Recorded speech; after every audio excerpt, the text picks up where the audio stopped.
min lisani yafqahu qawli. Allahumma ftah lana futuhal arifin. Muka berapa ni? Tauhid.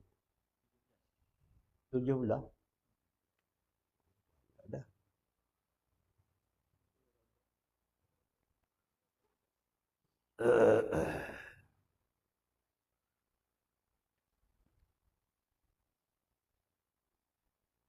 Kelapan iradat Allah Ta'ala. Sifat ke-8 iradat. Selepas kudrat iradat. Artinya berkehendak Allah Ta'ala kepada perkara mungkin. Iradat berkehendak Allah Ta'ala pada menentukan mungkin. Makna pada perkara mungkin, pada menentukan perkara mungkin. Iradat Tuhanlah yang menentu kepada perkara mungkin, sama ada tentu diadakan ataupun ditiadakan. Kesimpulannya, tidak berlaku ke atas perkara mungkin tanpa ketentuan iradat Allah Ta'ala. Semua terjadi ke atas mungkin itu adalah iradat, kehendak Tuhan. Bukan dia terjadi dengan sendiri. Demikian juga iradat ni Tuhan tentu apa yang dibuat, sama ada dibuat ada ataupun tiada oleh kudrat. Dia bergabung dua tu. Dia tidak berlaku sama sekali kudrat Tuhan, kekuasaan Tuhan pada menjadi atau tiada jadi perkara mungkin tanpa direstui oleh iradatnya, oleh kehendaknya. Kalau Tuhan jadi dengan kekuasaan dia semata-mata tanpa iradat, tanpa kehendak, tak betul. Faham tu tak betul. Sebab apa? Sebab boleh menjadi kepada, kalau tak ada kehendak, Tuhan buat dengan tersalah, tak ada kehendak, atau terlupa, tak ada kehendak juga, ataupun terpaksa, tak ada kehendak juga.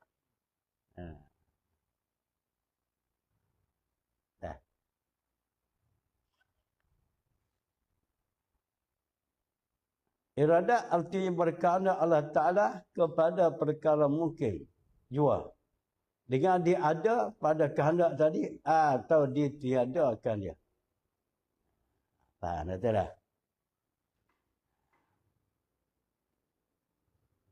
Maka ia selaku ta'aluk secara taksis. Makna taksis itu menentu. Kelakuan ta'aluk iradat ni secara taksis, secara menentu. Beza dengan kudrat yang lepas. Kelakuan ta'aluknya taksir. Taksir itu memberi bekah. Memberi bekah. Dengan diadakan atau ditiadakan. Ini taksir itu menentu. Sama ada tentu ada, ditentu tiada. Ialah kelakuan ta'aluk iradat Allah Ta'ala. Maka kudrat dan iradat bertakluk secara majazi akli jua.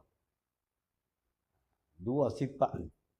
Sifat kudrat dan sifat iradat hanya sekadar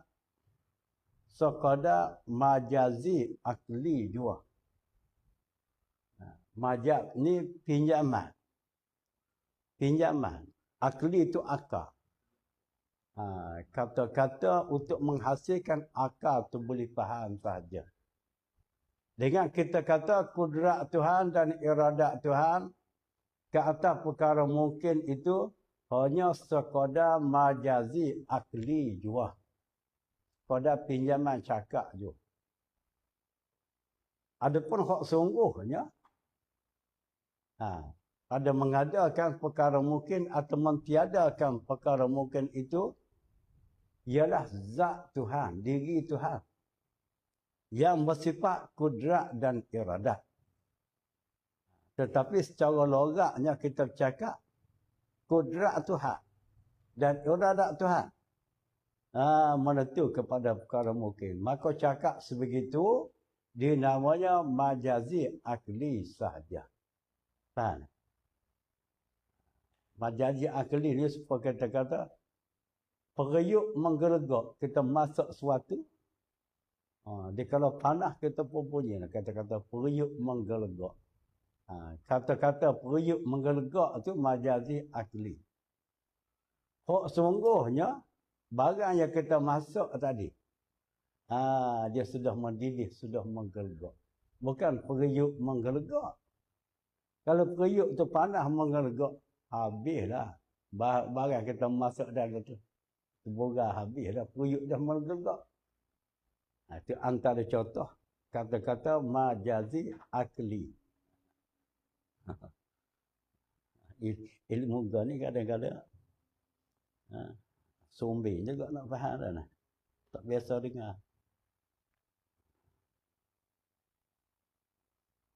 Maka kudrat dan iradat bertakluk secara majazi dua. Kata-kata kudrat Tuhan, kuasa Tuhan, iradat Tuhan, kehendak Tuhan pada menjadi perkara mungkin atau tiada jadi, kata-kata itu dipanggil sekadar majazi dua. Adapun hak sungguhnya Tuhan yang menjadikan dan kehendaknya ialah zat Tuhan, diri Tuhan yang bersifat kudrat dan iradat. Bukan sifat kudrat dan iradat asing daripada zat Tuhan pada menentukan mungkin. Maka kata begitu sekadar dipanggil majazi akli. Sebenarnya pada mengada perkara mungkin ialah zat Tuhan yang bersifat kudrat dan iradat.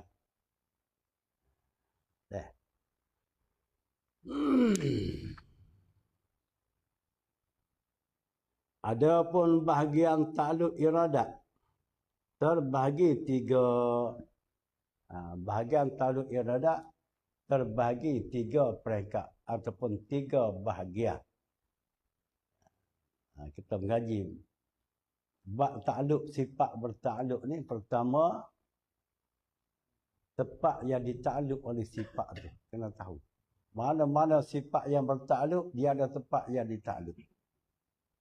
Bagaimana kita bicara tentang sifat iradat Tuhan, kehendak Tuhan. Tempat yang ditakluk oleh iradat Tuhan hanya kepada perkara mungkin juga.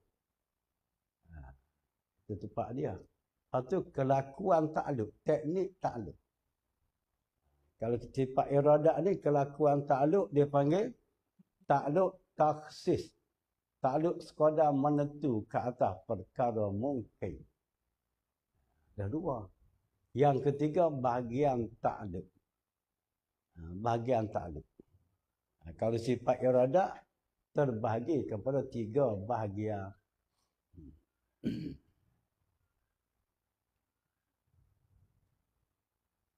Adapun bahagian takluk iradat terbahagi tiga.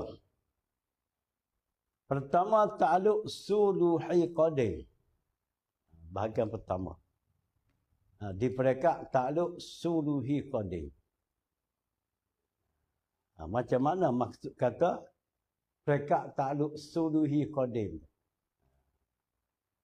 Itu bahagian pertama. Bahagian kedua peringkat takluk tanjizi qadim.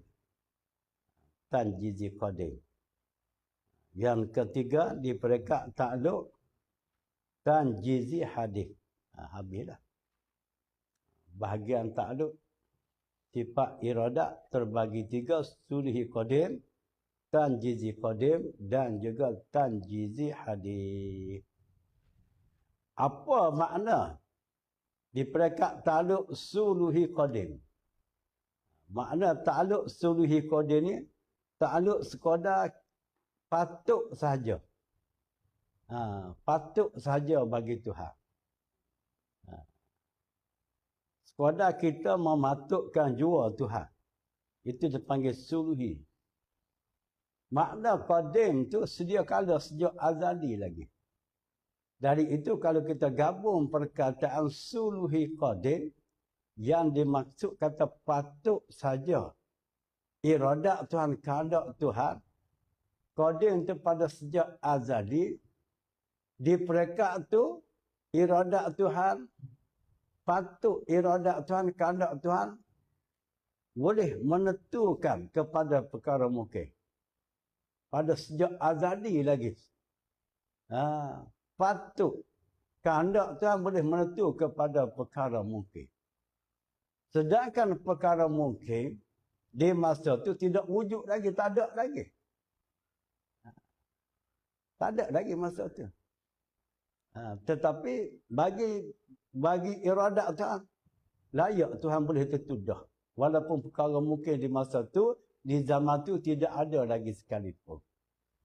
Itu pandangan di perekat ta'aluk suluhi qadim.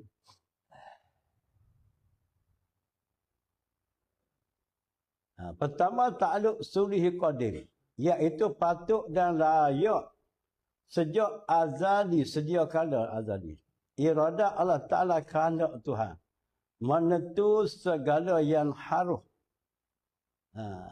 Yang haruh atas mungkin, bukan atau, atas mungkin. Silap sini. Atas mungkin. Layak bagi Tuhan sejak azali lagi, Tuhan boleh tentu dah perkara yang haruh atas mungkin. Perkara haruh atas perkara mungkin. Iaitu dia panggil al-mumkinatu mutaqabilah. Perkara mungkin yang berlawan. Perkara haruh atas mungkin itu al-mumkinatul mutaqabilah. Perkara mungkin yang berlawan. Itu saja perkara yang patut Tuhan boleh tentu pada sejak azali lagi.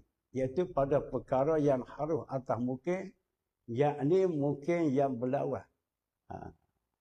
6 perkara mungkin yang berlawan.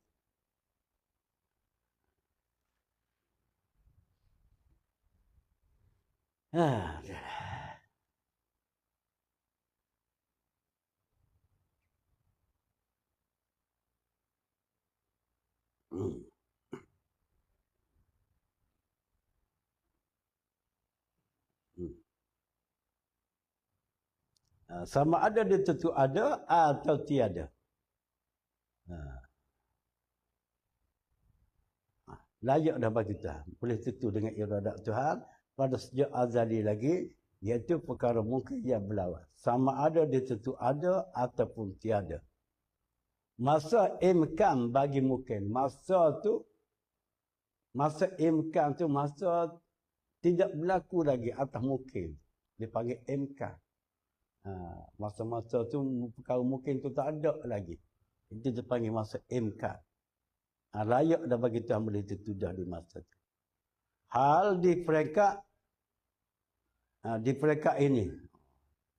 Tidaknya ayat ada ini. Hal di perekat ini Tuhan belum tentu lagi. Atasnya atas mungkin. Hanya kepatutan jua. Ia dapat menentukan. Hanya masa tu Tuhan tidak tentu lagi. Cuma kita mematukkan jua. Bagi Tuhan yang bersifat iradat, layak Tuhan boleh tentu dah di masa tu. Itu dipanggil masa suluhi qadim. Kita luruk lagi. Kedua, perekat ta'aluk kedua dipanggil tanjizi qadim. Tanjizi qadim. Tanjizi itu tunai. Tunai, dilaksanakan oleh iradat Tuhan, oleh kehendak Tuhan ke atas perkara mungkin. Makna qadim sejak azali lagi. Hak ni hak Tuhan tentu dah. Hak suri tadi sekadar kita patut saja. Walau Tuhan tidak tentu lagi. Ke atas perkara mungkin sekadar kita mematukkan, melayakkan saja. Yang Tuhan iradat Tuhan boleh tentu dah. Manakala pergi pada tanjizi qadim tu, Tuhan tentu sungguh. Perkara yang kata patut tadi dia tentu sungguh. Mana? Perkara yang mungkin berlawan dengan perkara. Al-mumkinatu mutaqabilah. Takluk tanjizi qadim itu tunai pada azali lagi. Iaitu ditentu oleh iradat Tuhan pada setengah yang harus atas mungkin yang dinamakan al-mumkinatu mutaqabilah. Perkara mungkin yang berlawan. Yakni mungkin berlawan 6 jenis mungkin. Tuhan tentulah. Di peringkat tanjizi qadim Tuhan tentulah. Pertama dia tentu ada. Satu daripada 6 perkara mungkin yang berlawan ialah dia tentu ada oleh Tuhan. Lawan dianya daripada tiada. Ada tu lawan daripada tidak ada. Ada lawan tu. Ada tu lawan tidak ada. Satu mungkin. Dia tentu satu tempat. Lawan daripada beberapa tempat. Ada 2. Mungkin berlawan. Yang ketiga, dia tentu satu pihak. Lawan daripada beberapa pihak. Yang keempat, dia tentu satu masa. Lawan daripada beberapa masa. Yang kelima, dia tentu satu qadar. Lawan daripada beberapa qadar. Yang keenam, dia tentu satu sifat. Lawan daripada beberapa sifat. Kita tarik contoh. Perkara mungkin yang ditentu oleh iradat Tuhan. Kita tarik contoh. Seperti manusia bernama Umar. Ambil contoh mudah lah. Individu nama Umar. Umar tu benda mungkin. Bukan benda wajib. Bukan benda mustahil. Mengapa dia katanya Umar? Manusia Umar tu benda mungkin. Sebab Umar dia boleh terima ada. Daripada hal dia tidak ada, dia boleh terima ada. Daripada hal dia ada, dia boleh terima tidak ada. Kiranya Tuhan menentukan dia. Tuhan tentu ada, Umar boleh terima ada. Tuhan tentu tidak ada, Umar tadi boleh terima tidak ada. Maka jelaslah individu bernama Umar tadi, perkara mungkin namanya. Halnya ditentu oleh iradat Tuhan. Sebab ketentuan iradat Tuhan kepada perkara mungkin juga. Okey. Tuhan tentu di peringkat suluhi qadim ke atas diri Umar tadi. Macam mana contoh? Ketentuan Tuhan di peringkat suluhi qadim pada diri Umar ni sejak azali lagi. Kita pandang dengan kepala kita, kita nampak dengan akal kita. Layak bagi Tuhan. Patut bagi Tuhan. Tuhan boleh tentu dah Umar. Sejak pada suluhi qadim lagi. Sedangkan Tuhan tak jadi lagi Umar. Tapi kita nilai di segi iradat Tuhan, kehendak Tuhan. Tuhan boleh tentu dah. Dia adakan Umar. Atau dia tidak adakan Umar. Itu di peringkat suluhi qadim. Maka di peringkat itu Tuhan tak jadi lagi. Tak berlaku lagi pada diri umat. Cuma pada nilaian akal kita. Terhadap iradat Tuhan tu. Tuhan boleh tentu dah. Satu peringkat dah. Manakala mari di peringkat tanjizi qadim ni. Tuhan tentu sungguh umat. Tuhan tentu sungguh umat. Atas perkara yang harus. Atas perkara yang harus ke atas perkara mungkin. Iaitu daripada 6 perkara yang harus atas perkara mungkin. Pertama dia tentu ada Umar. Sebab apa? Sebab ada tu lawan tidak ada. Mungkin yang berlawan perkara yang harus atas mungkin. Dia tentu Umar. Dia tentu ada Umar. Lawan adanya tidak ada. Okey, clear. Tuhan tentu dah Umar. Akan lahir Umar. Tidak lahir Abdullah. Tidak lahir Abu Bakar. Tidak lahir Daud. Akan lahirnya Umar. So, yang kedua dia tentu satu tempat. Lawan beberapa tempat. Jadi Umar yang dia tentu ada oleh Tuhan tu ketentuan yang kedua, Tuhan akan tentukan dia di suatu tempat. Daripada banyak-banyak tempat, Tuhan akan tentu lahir Umar tu di satu tempat. Tempat mana? Batu 10. Sebab tempat tu banyak, batu 9, batu 11. Tapi dia tentu di batu 10.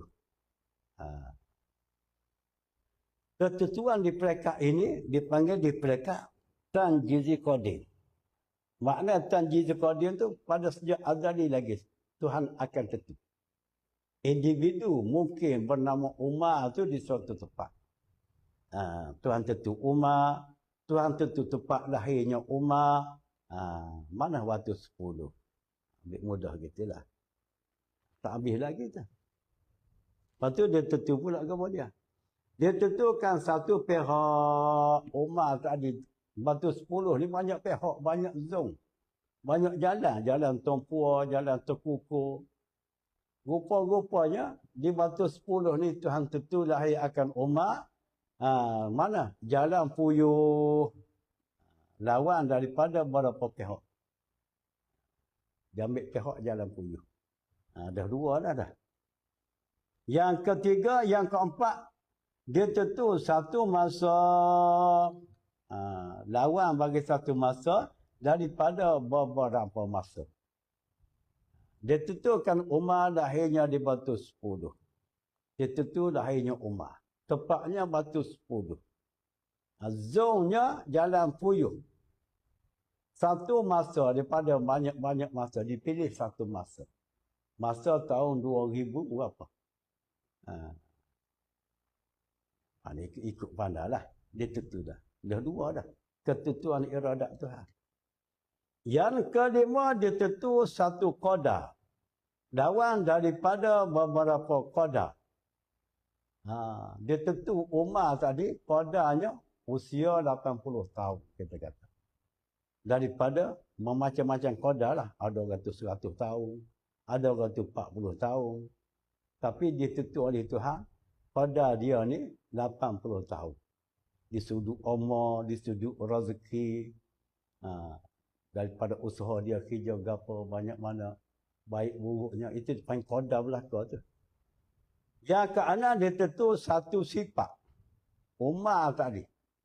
Dia tentu iradat Tuhan satu sifat. Umar ni orang kulitnya kelabu asap. Tidak putih, tidak hitam. Tidak hitam lumuh, Suponagoro, tidak. Tidak putih, Mak Saleh, tidak. Antara. Itu dipanggil sifat. Daripada beberapa sifat. Jadi kesimpulannya, peristiwa berlaku ke atas makhluk ni, ke atas perkara mungkin ni, semua tu hal yang sudah ditentu oleh iradat Tuhan pada sejak takluk Tanjizi Qadim. Bukan ditentu pada sejak suluhi. Suluhi itu Tuhan tidak tentu lagi. Cuma sekadar kita mematuk saja pada iradat Tuhan. Berkuasa Tuhan boleh tentu. Itu dipanggil suluhi. Tanjizi ni Tuhan sudah tentu dah. Pada sejak azali lagi dah. Manakala terjadilah, tercetuhlah, lahir sungguhlah Umar yang dia tentu tadi. Itu dia panggil Tanjizi Hadis. Lahir itu tepat. Mengikut apa yang ditentu di peringkat Tanjizi Qadim tadi. Dia tidak terkeluar daripada acuan ketentuan di peringkat Tanjizi Qadim. Makna Tanjizi Hadis. Tanjizi Hadis itu akan lahir, akan muncul. Generasi bernama Umar tadi di tempat batu 10 jalan Puyuh. Dengan sifat sekian, dengan qadar sekian. Jadi kesimpulan bawa cerita kita ni, hal yang terjadi ke atas makhluk ini tidak keluar daripada acuan iradat Tuhan, kehendak Tuhan. Semua tu berlaku setelah ditentu oleh iradat Tuhan pada sejak azali lagi.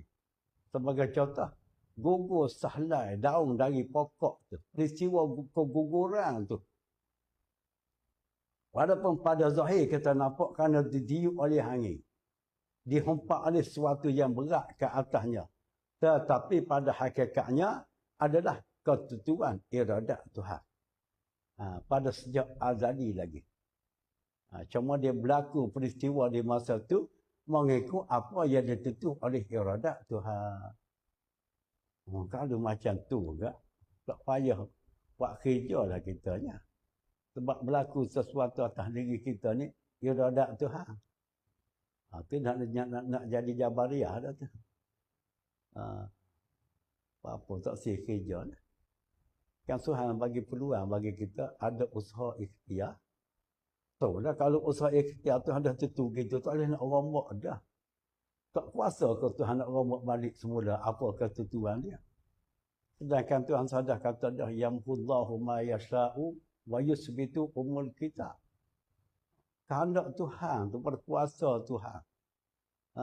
Masrakan balik semula daripada apa yang tercatat di umul kitab, Ibul Al-Quran. Daripada Luh Mahfuz sana. Betul dah lah. Itulah. Ketiga, ta'aluk tanjizi hadis. Ini dah sekali. Ta'aluk iradat Tuhan di peringkat ta'aluk tanjizi hadis ni dah sekali. Peringkat awal suruhi kode. Peringkat pertengahan tanjizi kode. Peringkat akhir sekali tanjizi hadis. Tanjizi hadis itu Tuhan tentu di peringkat terakhir sekali ke atas perkara mungkin tadi. Macam mana maksud kata ketentuan perkara mungkin di peringkat akhir sekali ta'aluk tanjizi hadis itu. Ketentuan pada masa berlaku atas mungkin itu. Maka ketentuan di peringkat ini terakhir ketentuan iradat Allah kepada perkara mungkin tersebut. Seperti umur seorang itu. Rezeki, bahagia, celaka dan sebagainya. Akan berlakulah peristiwa itu.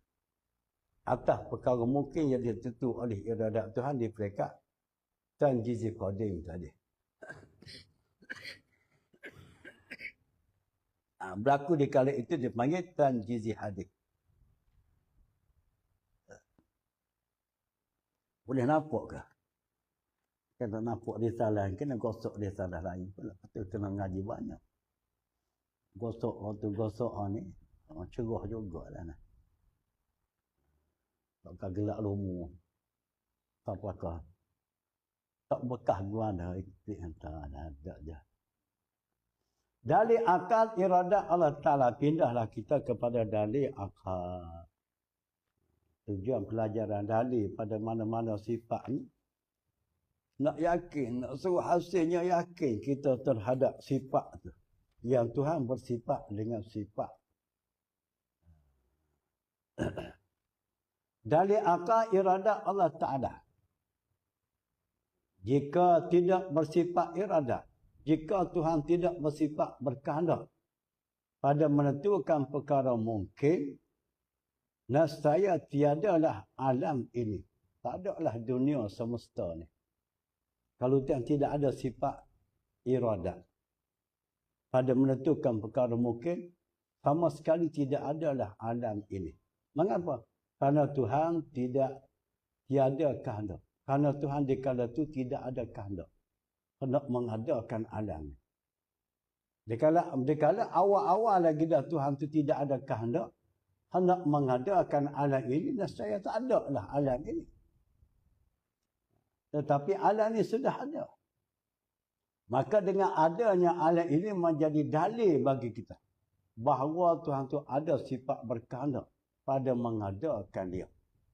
Sebab dia tidak akan berlaku adanya perkara mungkin bagaimana alam ini dengan sendiri tanpa kehendak Tuhan. Itu hujah. Hujah. Melalui akal yang waras. Maka alam ini sedia ada. Sedangkan alam ini sudah ada. Menunjukkan dengan adanya alam ini menunjukkan bahawa kehendak Tuhan yang mengadakan. Ada dia tu hasil pada kehendak Tuhan mengadakan dia. Tu mari hujung. Dalil pendek sudah. Tarik panjang-panjang duk serabut. Tak nampak langsung. Habis. Beres dari akal. Mari pula satu dalil lagi. Itu dalil nakal. Digabung dua dalil ni. Dikombinasikan dua dalil ni. Kalau akal tu molek, dia boleh yakin dah. Kalau akal tu tak molek, akal sewi ke, akal tak berapa cerdik je. Belum tentu lagi boleh yakin kan. Dalil nakal Allah Ta'ala bersifat iradat tadi. Firman Allah Ta'ala. Inilah nas. Dalil nakal itulah nas.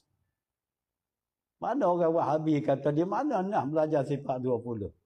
Tak jumpa cari nas. Kakak Wahabi tu. Sebab apa tak jumpa? Sebab dia tak mengaji sifat 20. Tak jumpa. Bagi kita yang mengaji ni. Bukan setakat dalil ayat ni saja. Banyak lagi ayat-ayat lain lagi. Selain daripada dalil nakal, berpadu kepada dalil nas Al-Quran, ada pula dalil hadis. Dalil Quran, dalil hadis itu sebagai nas. Tapi dari dia kata tak ada nas. Jadi nah macam mana lagi? Dalil nakal Allah Ta'ala bersifat iradat. Firman Allah Ta'ala suratul Al-Burj. Suratul Burj. Ayat 16. Fa'adul lima yurid. Artinya perbuatan Allah apa yang dikehendakinya. Allah Ta'ala buat sesuatu itu adalah hasil daripada iradat dia, kehendak dia. Tuhan sudah mengaku terang-terang. Yang dia tu ada bersifat iradat, sifat berkehendak. Dalilnya apa yang terjadi itu adalah hasil daripada iradat Allah Ta'ala. Dalil. Nama-nama mungkin ada 4. Nama perkara mungkin ada 4. Sekadar nak panjang cerita yang ni. Nama mungkin ada 4. Kalau kita ngaji tauhid. Pertama mungkin maujud ba'dal adam.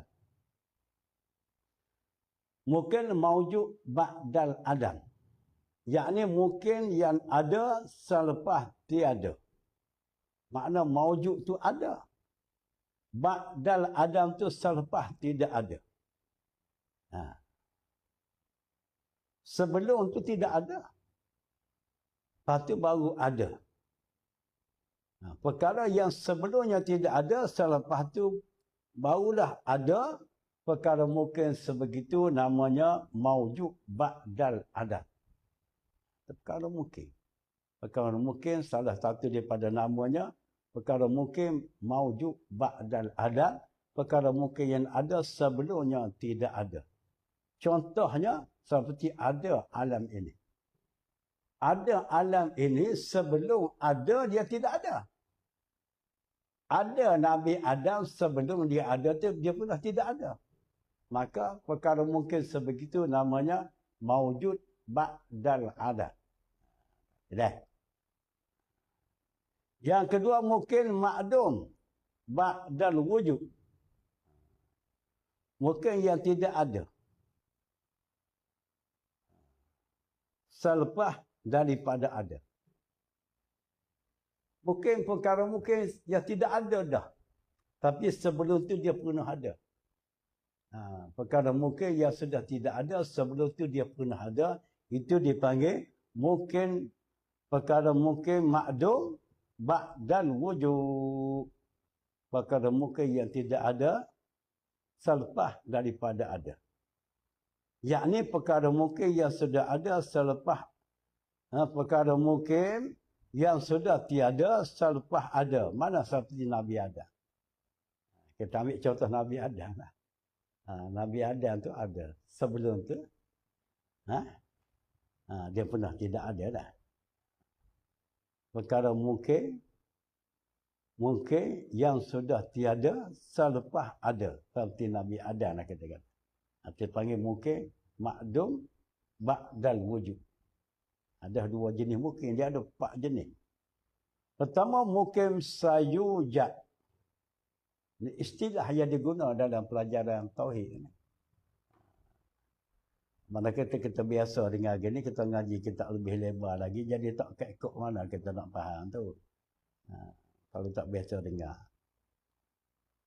kekok lah. Bunyi cerita kita kekok, dia tak biasa dengar. Biasa dengar dia.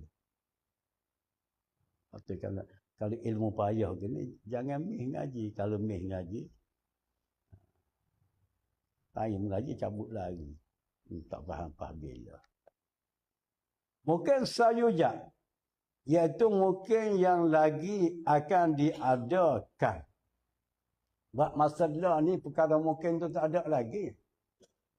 Tetapi akan datang diadakan. Maka mungkin sebegitu, namanya mungkin sayujat. Mana? Seperti berlakunya kiamat akan datang. Berlaku kiamat akan datang namanya mungkin sayujat. Itu nama dia tu. Baru 3. Yang keempat mungkin ilmullahi annahu lam yujad. Mungkin ilmullahi annahu lam yujad. Perkara mungkin yang di dalam ilmu Allah Ta'ala. Dalam beluk pengetahuan Tuhan. Walau belum diadakan. Tuhan tak tahu dah benda tu. Tapi Tuhan tak jadi lagi.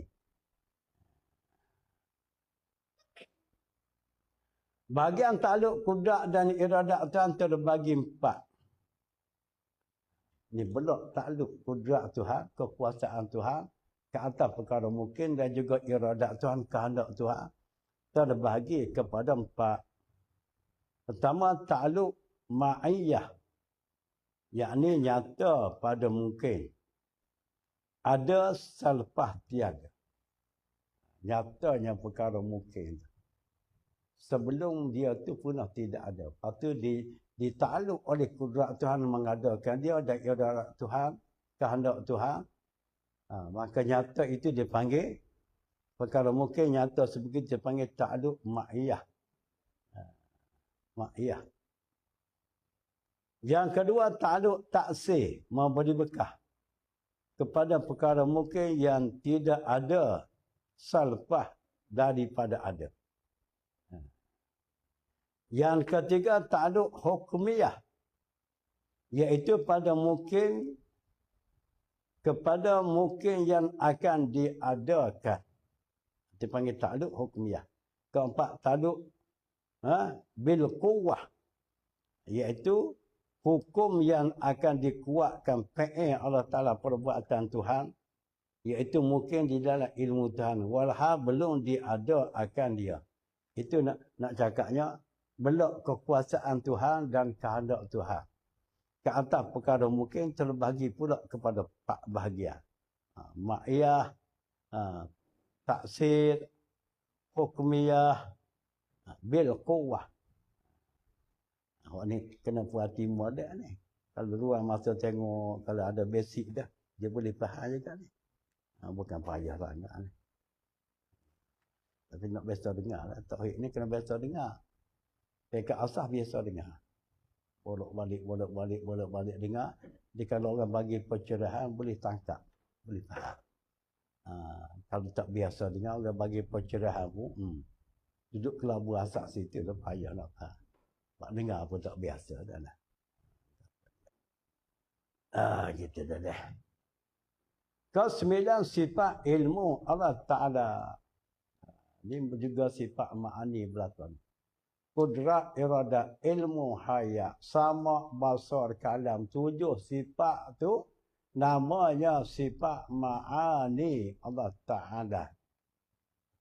Sifat yang maksudnya Tuhan bersifat dengan sifat tu pada makna jua.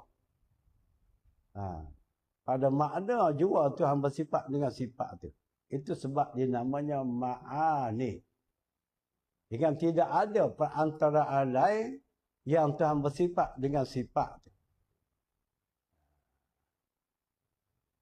Dah.